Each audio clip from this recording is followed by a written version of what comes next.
তখন বিজেপি শূন্য ছিল এই রাজ্যে।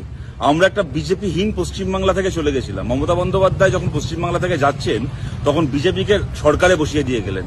তারপরে লজ্জা করে না আপনার সাথে আবার নাকি আমাদের পাশে গিয়ে দাঁড়াতে হবে বিজেপির বিরুদ্ধে লড়ার জন্য? আপনি লড়বেন বিজেপির বিরুদ্ধে? যে রাজ্যে বিজেপির কোনো অস্তিত্ব ছিল না সেই রাজ্যে বিজেপির মুখ্যমন্ত্রী বানিয়ে দিয়ে গেলেন। আপনার দলের 2 নম্বর নেতা এখন বিজেপির মুখ্যমন্ত্রী হয়ে শপথ নিচ্ছে, তারপরে লড়ার জন্য আর লোক পেলাম না। আপনার পাশে দাঁড়িয়ে বিজেপির বিরুদ্ধে লড়তে হবে?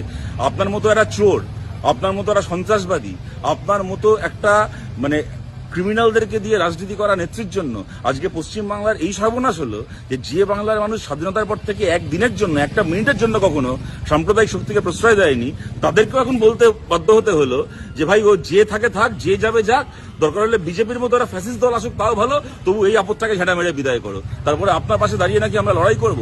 বাংলার এখন বিজেপির বিরুদ্ধে সত্যিকারে ধর্মনিরপেক্ষ মানুষের লড়াই হবে বিজেপির বিরুদ্ধে। সেই লড়াই বামপন্থীরা থাকবে, সেই লড়াই গান্ধীবাদী মানুষ থাকবে, সেই লড়াই সমস্ত গণতান্ত্রিক মানুষ থাকবে। কিন্তু আপনার মতো একটা চোরকে সঙ্গে নিয়ে, আপনার মতো একটা চোর হচ্ছে বিজেপি বিরোধী লড়াইয়ের একটা লায়াবিলিটি।